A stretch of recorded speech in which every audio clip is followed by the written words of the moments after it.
नमस्कार साथियों, एक बार फिर से आप सभी का हार्दिक स्वागत है आपके अपने इस निःशुल्क YouTube प्लेटफॉर्म के ऊपर डॉक्टर गढ़वाल सर इंग्लिश। बेटा आज प्रेजेंट करने पर इंपॉर्टेंट एमसीक्यूज है, उसका पार्ट नंबर 28। तो बिना वक्त जाया किए बिना चलते अपने पहले सवाल की तरफ।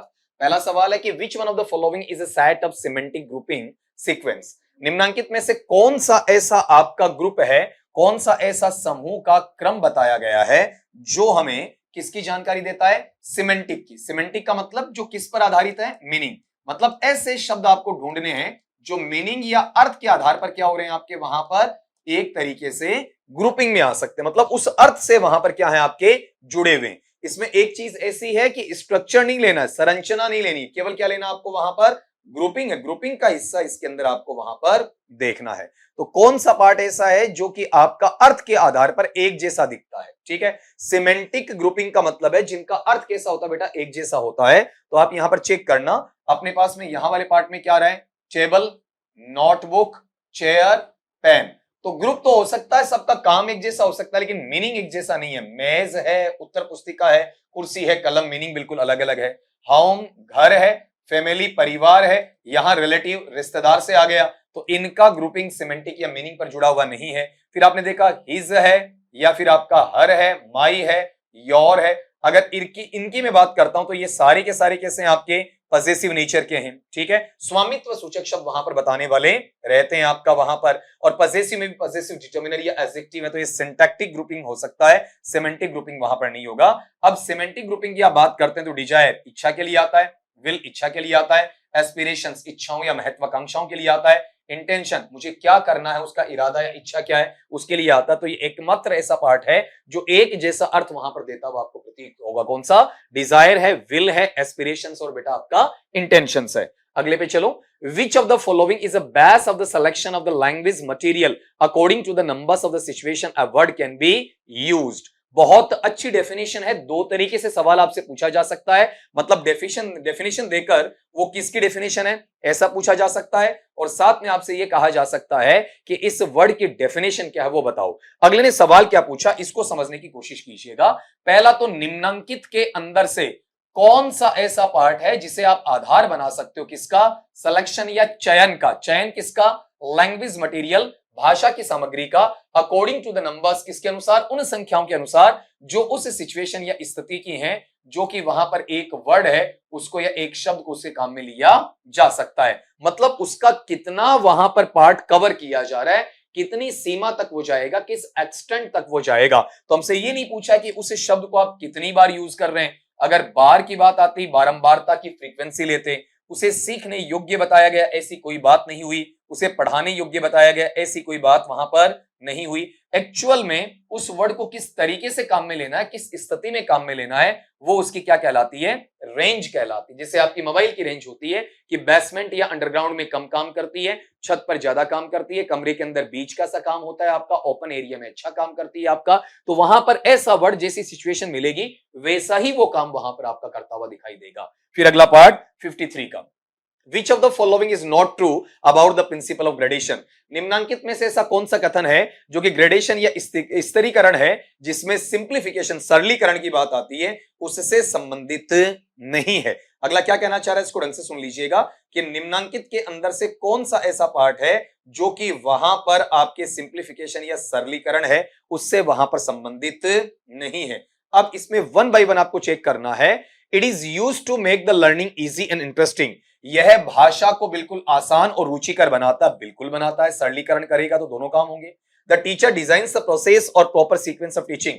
अध्यापक है उस प्रक्रिया को या उचित क्रम को जो कि अध्यापन का है उसे डिजाइन करता है, बिल्कुल करता है। It suggest to pre plan the study material. ये सुझाव देता है कि जो अध्यापन सामग्री आपको काम में लेनी है उसके लिए पूर्व योजना आपके पास होनी चाहिए, बिल्कुल यहां होता है आपका।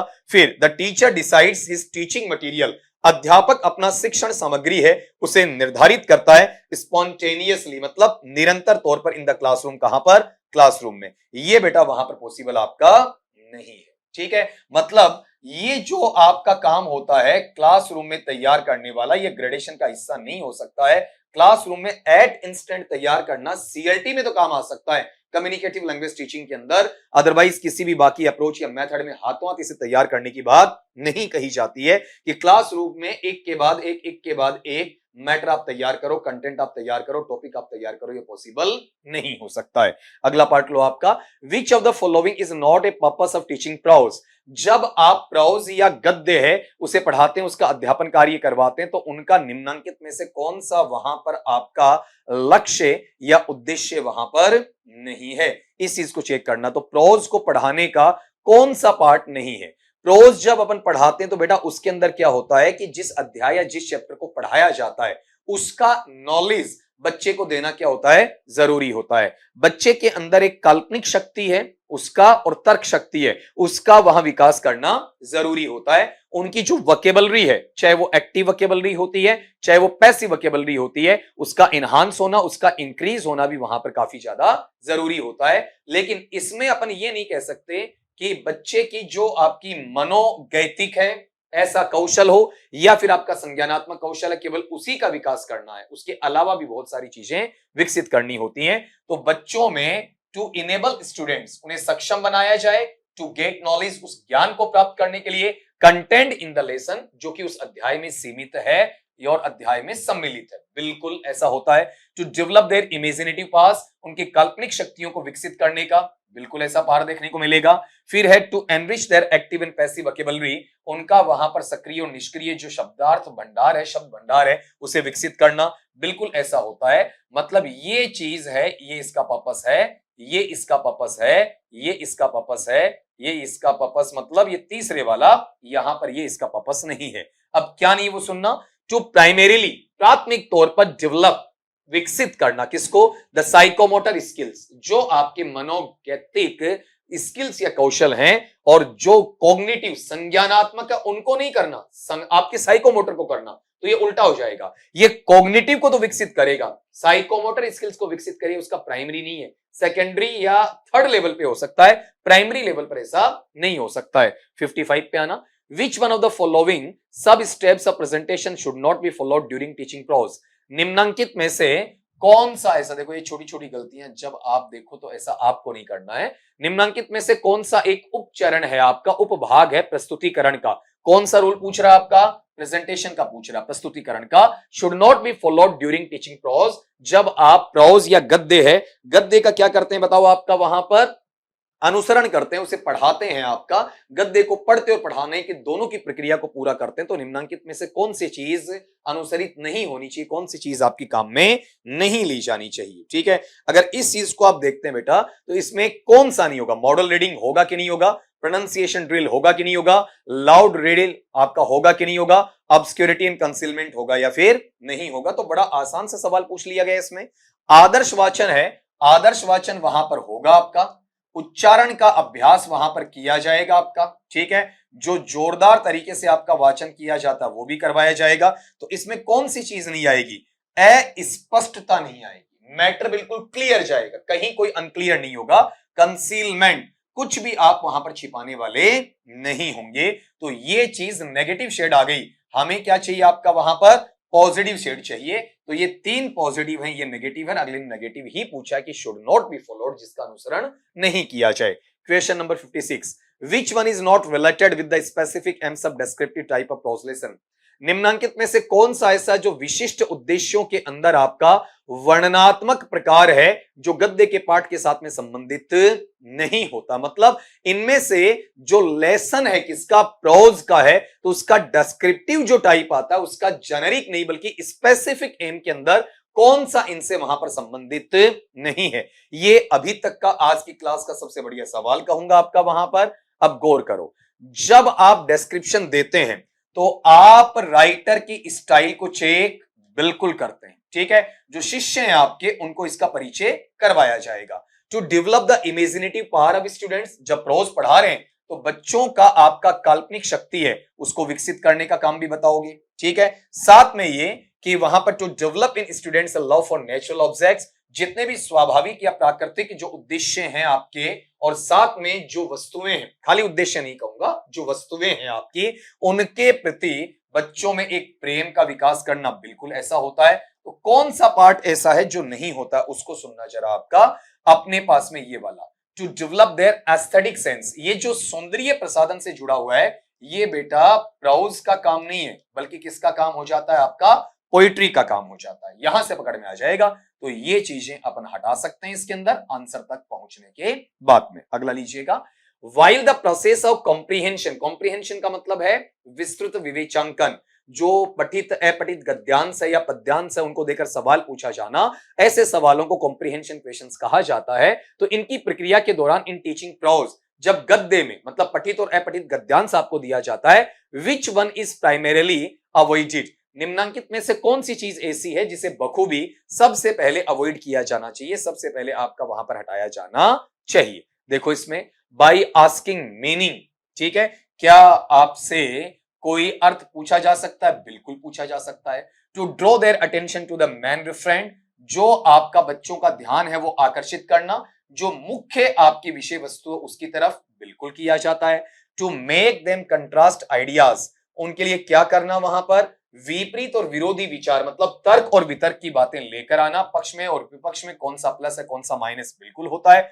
To halt their expression in spoken language, जब बच्चे अपनी बोली के द्वारा अंग्रेजी में बातचीत करते हैं तो उनकी अभिव्यक्ति को बीच में क्या कर देना, हाल्ट कर देना। हाल्ट का मतलब क्या होता है, स्टॉप कर देना, रोक देना, ऐसा बिल्कुल नहीं होता बेटा, ठीक है।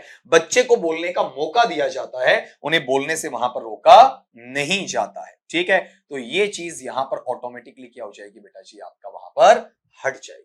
क्लैरिटी है आपकी, ठीक है। अगले पैटर्न पे आ जाओ। Poetry is made out of life, belong to life and exist for life only. क्या कहा वहां पर आपका, कविता है वो जीवन से बनी है, जीवन से संबंधित है और केवल जीवन के लिए ही वहां पर आपका रहेगी। बहुत बहुत ज्यादा शानदार लाइन कहूंगा इसे, एक बार इसे उच्चारित कीजिएगा।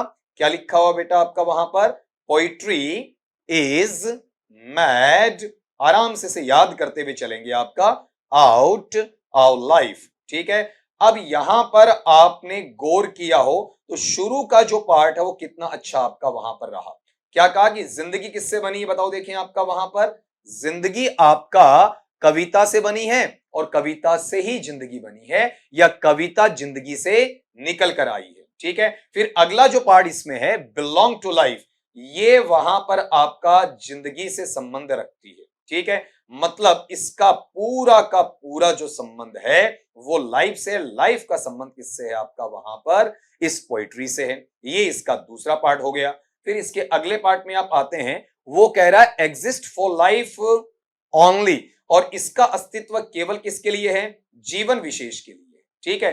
तो इसमें अपने पेपर सेटर ने एक कमी छोड़ी है फिर से इक्वेशन फ्रेम करने में। अगर आप देखो, अपने पेपर सेटर का मतलब हमारी टीम का नहीं है भैया आपका, ठीक है, जहां से बच्चों ने मुझे पेपर भेजा है वहां की मैं बात कर रहा हूं। तो इसमें देखो पोइट्री आपका सिंगुलर थर्ड पर्सन है ना, ठीक है। तो यहां वाले पार्ट में बिलोंग नहीं बल्कि इसमें क्या लगेगा आपका, एस लगेगा, ऐसा आएगा, वर्ब का फर्स्ट फॉर्म प्लस एस या ईएस। अब ये बड़े लेवल पर पूरे राजस्थान में जब टेस्ट सीरीज लॉन्च की गई है उसके बाद में वहां पर ये छोटी छोटी एरर्स आती हैं, तो it is without any kind of imagination, हम सोच भी नहीं सकते, सोच से परे है, थोड़ा सा दिक्कत होती है, थोड़ी पीड़ा होती है कि सर आप कुछ बातों को वहां अवॉइड भी कीजिएगा, बेटा नहीं होता कई बार। आपका रीजन है कि इस लेवल पे आके आपसे ये गलती हम उम्मीद नहीं करते हैं आपका कि आप इतना बड़ा पैटर्न चलाएं उसके बाद में यहां जाकर ये चीजें आती हैं, नहीं होना चाहिए।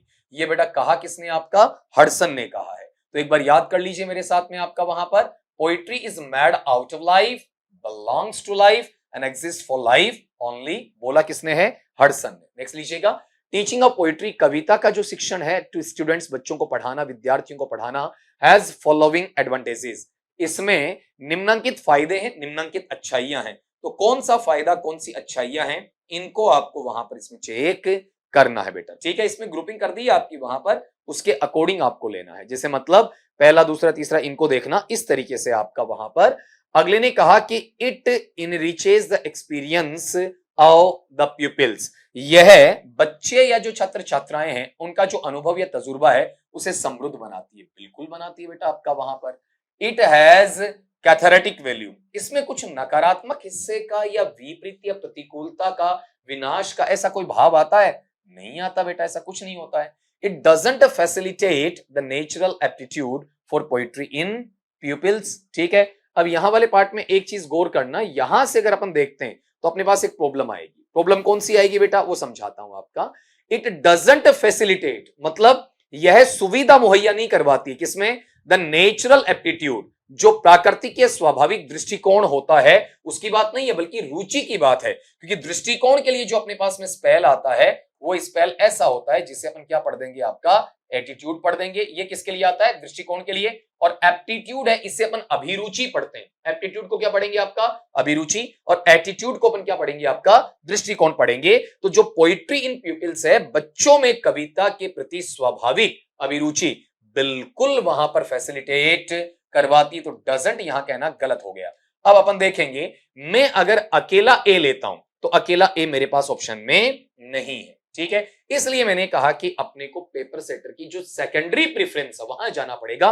प्राइमरी प्रेफरेंस में एक आंसर होना चाहिए ओनली ए, तो ओनली ए इसमें नहीं है। और सी पूर्णतया गलत है। सी पूर्णतया गलत होने का मतलब ये भी बाहर हो गया। सी पूर्णतया गलत होने का मतलब बेटा आपका ये भी बाहर हो गया। बी तो आधा अधूरा है ना, कंप्लीट नहीं है। यहां ऐसा होता ना ओनली ए, तभी आंसर नहीं होता, तब ये हो जाता। अब इट हैज कैथार्टिक वैल्यू, मतलब कुछ ऐसी पोइट्री है जिनमें नेगेटिव शेड आ भी सकता है आपका वहां पर, ठीक है, लेकिन वो सब में आए जरूरी नहीं है। तो ये जो है आपका, ये कैसा है, 50-50 वाला। तो मैं इसमें डबल टिक मार्क कर देता हूं, 100 वाला, ये 50 वाला है। तो अपने इस इक्वेशन के ऑप्शंस की प्रेजेंटेशन के मुताबिक हमने छाटा है वो आंसर ये। अगर इसमें ये होता ना ओनली ए, तो that will be primary preference. वहां पर अपनी प्राथमिकता के आधार पर उस चीज को हम रख सकते थे, प्राइमरी आंसर अपना बन जाता। अगले सवाल पे आओ। द प्रिवेलिंग आर्ग्यूमेंट्स, जो प्रचलन में रहने वाले तर्क वितर्क हैं अगेंस्ट पोइट्री, कविता के खिलाफ टीचिंग में या उसके शिक्षण में, आर वो ये हैं। कौन से ऐसे हैं जो कि पोइट्री के खिलाफ जाते हैं, आपका मतलब ऐसे पुराने तर्क वितर्क जो काफी लंबे समय से चले आ रहे हैं और पोइट्री का विरोध करते हैं, आपका उनको देखना। Poetry does not facilitate the linguistic aim of teaching English, अंग्रेजी का अध्यापन करते हुए जो भाषाई लक्ष्य या उद्देश्य हैं उनका सुविधा मुहैया करवाने का काम पोइट्री नहीं करती है, बिल्कुल नहीं करती है, ठीक है। पोइट्री एस्थेटिक सेंस के लिए होती है, लिंग्विस्टिक एम है वो आपका प्रोज पूरा करता है। तो ये करेक्ट बात हो गई, मतलब ऐसा आर्ग्यूमेंट पहले से चल रहा है। इट डज नॉट, यहां स्पेस दे देना, it does not help in increasing vocabulary due to passive vocabulary, ये वहां पर आपका शब्द भंडार बच्चे का नहीं बढ़ा पाता है। क्यों नहीं बढ़ा पाता आपका, क्योंकि वहां पर जो वोकैबुलरी है पोइट्री में कई बार एक्टिव वोकैबुलरी कम काम में ली जाती है, पैसिव वोकैबुलरी आपका ज्यादा काम में ली जाती है, ठीक है, बिल्कुल ऐसा होता है। English is a foreign language for Indian pupils, so they cannot understand and appreciate the beauty of poetry. जो अंग्रेजी भाषा है वो भारतीय शिष्यों के लिए एक विदेशी भाषा है, टारगेट लैंग्वेज है, सेकंड लैंग्वेज है, इंटरनेशनल लैंग्वेज है, नॉन नेटिव लैंग्वेज है, एलियन लैंग्वेज है आपका वहां पर। इसलिए भारतीय बच्चे हैं वो कविता के सौंदर्य को, कविता की सुंदरता को ना तो प्रशंसित कर पाते हैं ना ही समझ पाते हैं। बिल्कुल सही बात है, मतलब ये चारों हो गए। तो अपना आंसर है वो क्या रहेगा आपका, ऑल ऑफ द अबव वाला रहेगा। ये सवाल वाकई में, जैसे इस पेपर में अगर मैं कहूं तो अपने पास में आज के छांटे हुए 10 सवालों के अंदर से ये एक सवाल लास्ट वाला और एक सवाल अपने पास में बीच में आया, वो काफी अच्छे वहां पर कहे जा सकते हैं। तो बेटा इसमें आपने देखा कि एक सवाल ऐसा भी था कि ओनली ए आता तो वो ज्यादा अच्छा रहता आपका, लेकिन नहीं दिया तो हमें उसके करीबी वहां पर जाना पड़ा। अब ये हल्का फुल्का डिस्कशन हो जाता है, फिर आपको परेशानी नहीं आती है। तो मिलता हूं नेक्स्ट क्लास में आपका पार्ट नंबर 29 में। तब तक के लिए स्वस्थ रहिए, मस्त रहिए, लेकिन बेटा पढ़ते रहिए।